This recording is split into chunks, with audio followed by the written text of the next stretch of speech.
It's time for another installment of Flashpoint. Today, remembering the 49 lives lost in the Pulse nightclub tragedy.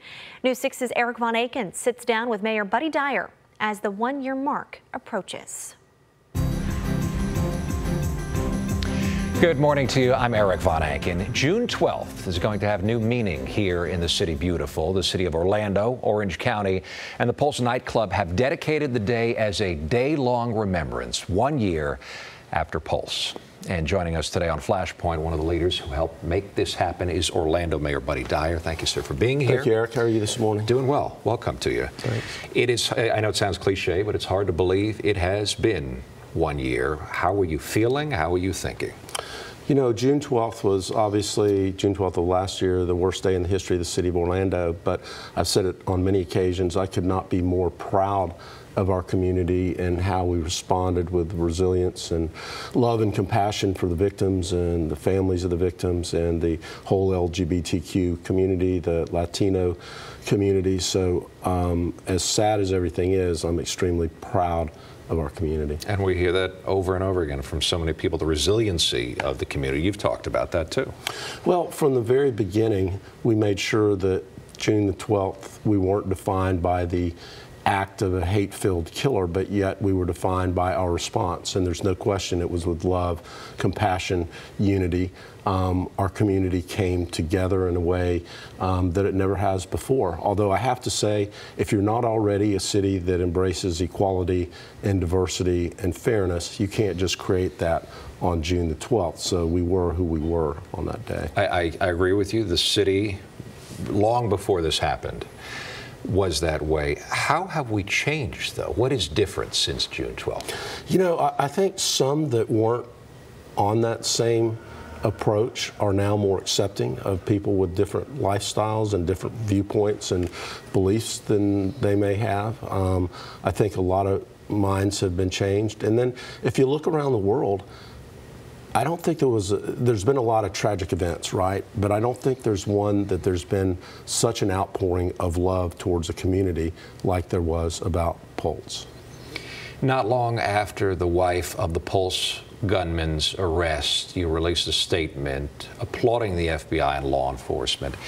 What kind of outcome would you like to see now during this trial scheduled for March at this point for Noor Salman, the wife of Omar Mateen? You know, I have nothing but praise for all levels of law enforcement, and I was so impressed on the morning of June the 12th with the cooperation between the OPD, the Orange County Sheriff's Office, and the other surrounding agencies, the FDLE, the FBI, and how they worked together to control that situation.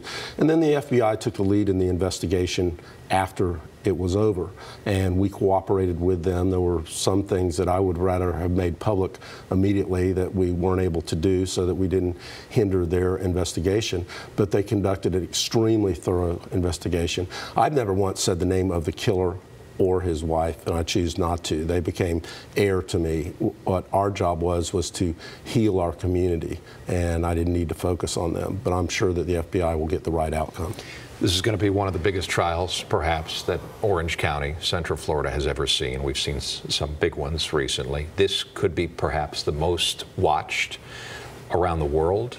We're going to have 49 families and dozens more families of injured watching this trial very closely, maybe in the actual courtroom itself.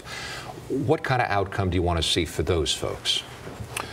Well, I don't know whether it's good to have a trial and re-expose those who have been injured both physically and mentally to the anguish of actually going through that trial process. I guess to some people there may be a healing process in seeing that occur, but the ultimate bad guy was killed at the scene. They built a case that his wife was an accomplice. I don't know if there's anybody else that's eventually going to be charged as well. But I think I'd rather, quite honestly, see her plead guilty and just go off to jail and never be heard from again. And continue moving on as we have now, 1 year later. All right. Because we're going to have to revisit everything in a not positive way, I think, during the trial. Absolutely. Detail by detail. Okay, Mayor Dyer, thank you, sir. We're going to take a break, talk more with Mayor Buddy Dyer about now 1 year since this Pulse massacre, also about security. A lot of people want to know about that. I'd love to get your thoughts right after this.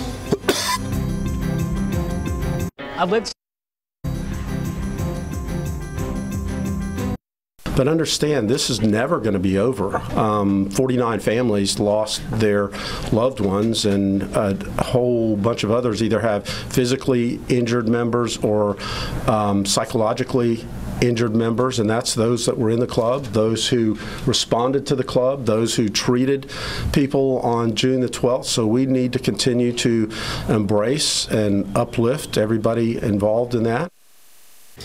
Orlando Mayor Buddy Dyer speaking there some 6 months ago at the 6-month anniversary of Pulse.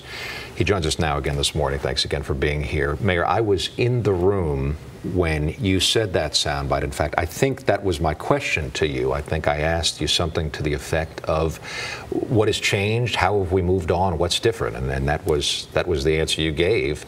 And I think it kind of shook the room. It kind of made people realize this is never going to be over. We're different. Well, when all the national, international TV crews leave, we're still here caring for victims, caring for the families. We have the Orlando United Assistance Center that's open down on Michigan, and I think seen 900 or so different individuals. But you think of everybody that was touched on that day, and then afterwards you did have people who were physically injured. You had people that were in the club who were psychologically injured.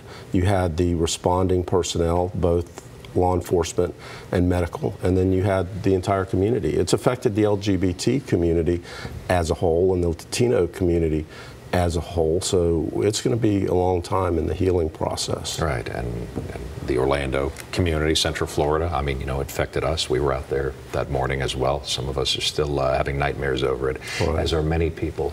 Let's talk about security. A lot of people have asked, are we safer since then? You attended a panel in Austin, Texas. It was called South by Southwest, an anti-terrorism panel. There were a lot of experts there. What did you take away from this counterterrorism summit? Well, unfortunately, I've become a little bit of an expert on response to terrorism acts and how do you prevent terrorism acts. One of the takeaways for me from that panel, as well as several others, is that there is a common response for communities to an act of terrorism or mass violence, and that is usually with fear and hate and anger towards either the individual who committed the atrocity or their ethnic group. Right. And Orlando, instead of responding in that way, our community responded with love, with compassion, with unity together. There were no acts of violence against Arab Americans or people of Muslim faith. They were instead embraced. So that's a takeaway. Another takeaway, some of these panels that I've been on are focused more on foreign trained fighters returning to countries. We don't have as much of that. What we're more concerned about is self-radicalized domestic individuals. So it's important the outreach activities that we do in all of the communities, in the African American community, in the Hispanic community, in the Muslim community, that they trust us so that if they, and when I say us, law enforcement as well as the city, they trust us so if they see something, they're willing to share that with law enforcement. If their son or daughter or neighbor is doing something that is a little bit odd, they're accumulating a weapon supply or looking online on how to create bombs or acting differently, they're willing to share that information with us. And that is the best way to be able to thwart a domestic terrorist event. The question is, are enough people going to notice enough of those signs? And the line OPD uses, are they going to see something and say something? As you know, the gunman, according to the FBI, visited Disney Springs, scouting out a location, apparently, according to the FBI. Are we safer now because of this? Is security better? I think we've always had good security, especially in the theme park areas. We had an off-duty police officer at the Pulse nightclub. I think there's been more focus on how we can secure some of the really soft targets. Are we? We are. I don't want to talk actively behind the scenes stuff. But think about all the activities we have in Orlando. There's not a weekend now that you don't have 2 or 3 big events that have tens of thousands of people attending a soccer game, Amway Center, Performing Arts Center, Lake Eola. So a lot of people in one place at one time. We're ever vigilant, and we continue to refine and give our OPD officers the tools, the technology, and training. Bearcat's a good example of that. I took a little bit of criticism back about 6 months or a year before the Pulse incident, when there was a national trend to criticize police agencies for being too militarized. Having military surplus gear. Yes, and we purchased that battering ram, armored battering ram that we used to penetrate the walls at Pulse, and had we not made that purchase, the outcome could have been more severe than it was. I will say, Mayor, as we've covered these events, the first soccer game of the year in the new stadium, among other things, the feedback that we're hearing is that people are seeing more officers. You're saying that there's also things behind the scenes, I know you can't talk about most of this, that is occurring that are keeping these venues safe. We have security plans for every event. We'll leave it at that.